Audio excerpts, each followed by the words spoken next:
چې د انسان په زندګۍ کې د دې په وجه باندې په رزق کې ډېر لوی برکت راځي.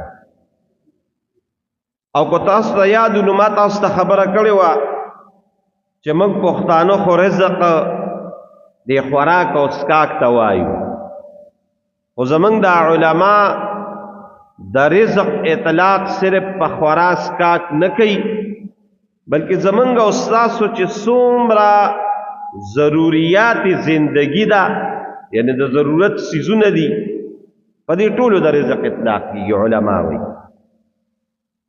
نو ظاهره خبره ده چې د انسان زندگی تیری، نو هر انسان او خيار انسان دا غواړي چې زما دا زندگی د پراحت باندې وي، په سکون باندې وي، په خوشاله باندې وي. هر څوک دا غواړي. نو د دقه د پاره د دې سکون او د راحت او د خوشاله د پاره موږ دا ټول خلک لګیا یو اسباب لټو چې دې په وجه باندې ماته سکون او راحت وي. خو موږ دا دنیاوی اسباب لګیا دي لټو. خبره ګورې داسې نه ده. کوتوی چې زما دي د دنیا او د آخرت د زندګۍ ټول راحت او په خوشاله تیر شي، نو دا دنیاوی اسباب دا نه غواړي، بلکې دا د خپل رب سره تړون غواړي، د خپل رب سره رابطه غواړي، د خپل رب سره ځان جوړول غواړي. چې کله د رب سره ته جوړ شوې، د رب سره ستا ښکلی تعلق جوړ شو، ستا یوازې د دنیا زندگی نه تیمور جانه د آخرت زندگی به دې مخشته وي. دا الله په قرآن کې ویلي، من عمل صالحا من ذکر او انثى وهو مؤمن فلنحيينه حياة طيبة ولنجزينهم اجرهم باحسن ما كانوا يعملون. من عمل څوک چې نیک اعمال وکړي د الله د رضا د پاره او دغه چې دی مؤمن وي، مسلمان وي، او دا ټول اعمال د الله د رضا د پاره کوي، نو قرآن شریف کې الله رب العالمین ډیره محکمه خبره کړې ده چې زه به د دنیا زندگی خشته کوم او د آخرت زندگی به تپوس وکړم. آخرت زندگی خو بیا تپوس وکړه چې به څنګه. نو موږ او تاسو ټول دا غواړو چې زموږ او تاسو د دنیا او د آخرت د دوانو زندگی خشته کړي. نو د دې لپاره به د خپل رب سره جوړو، خپل رب ته به ځان ورنږدې کوو، او چې کله رب ته ورنږدې شو دا ټول ارث به تا ته ملاویږي. خو یو قدر خبره ده چې ایمان او اسلام او کامیابی دا صرف د دې خلی خبرې نه دي، دې لپاره په دنیا کې اعمال کې، دنیا کې به اعمال کې قوه ابو الجذاب داسې بني چې بس په خلی باندې صرف زما ایمان نه، دا قبول نه دي.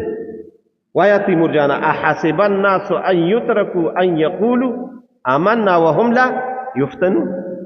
نه تا باندې بازمیخ کیږي، ته به راپاسې د سارې، ته به د حلال او د حرامو تمیز کې، ته به د رب ته دا سجده لګې، د امتحان کې به ته یې خامخا، نو ته به الله کامیابېږي.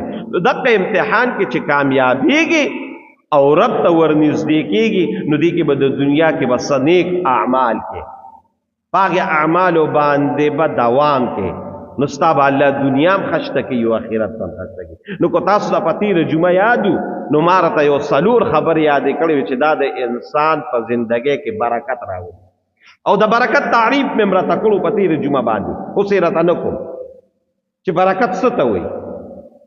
سیس کم فایدې زیاته، سیس کم فایده زیاته، خوشحالی زیاته، نو دا ارسو غواړي. نو دې لپاره مې راته په تېره جمعه یو څلور اعمال قولیو، او انشاءالله اکثر ملګري به په هغې باندې عمل کوي، او الله دې موږ ټولو له د عمل کولو توفیق را نصیب کړي. نو دقې سره نورو اعمالو سره به زمونږ نورم ډېر اعمال دي، خو دا مې راته هغه وښول چې کوم ستاسو موږ په هغې باندې همیشه دوام ساتلو دپاره لګیا یو او آسان وي راته. نو هغې کې کو تا ته یادي تیمور جانو په تېره جمعه راته د زندګۍ د برکت لپاره لومبي عمل دا ښولو چې 15 واړه وخته لمونځ. دې سره به ستا زندګۍ کې برکت راځي او په صحیح طریقه هغه مې راته بیان کړی دی. دویم نمبر چې مې راته ویلو چې ستا په زندګۍ کې به د هغې د وجې الله بې انتها برکت راولي، هغه استغفار دی، د خپلو ګناهونو د رب نه معافي غوښتل. نو په دې مې راته بیان کړو. او دریم نمبر سبب مې راته کو یاد وي دا خولو چې د انسان په زندګۍ کې برکت راځي نو هغه صدقې سره راځي. چې سړی صدقه ورکوي خو هغه واجبه ده او خو هغه نافله ده، خو هغه پتا فرض زکات دی او کو اصل نفل صدقه تم ورکې نو دې سره د انساني زندګۍ کې لوی برکات راځي، لوی خوشحالي راځي. نو دریم نمبر مې راته دا خولو. او څلورم نمبر کو درته یاد وي نو دا مې راته خولو چې خصوصا د سار مانځله پاسېدل، د سار مونځ کول، د صبح صادق نه راواله تر د اشراقه پورې نه اوده کېدل او دې درمیان کې د الله عبادت کول.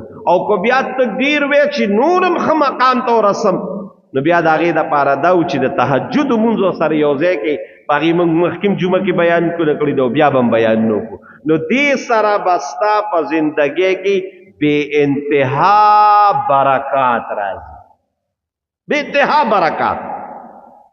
خیر دې زه تاسو ته وایم تیمور جان او دا دې ټولو ملګرو ته یم چې دا کومې څلور خبرې مې راته کړي دي، زه خیر دې یو 2 میاشتې یا 3 میاشتې خدای دې موږ او تاسو د زندګي ډېره د نیکو اعمالو دپاره راکړي، ډېر اعمالو دپاره راکړي.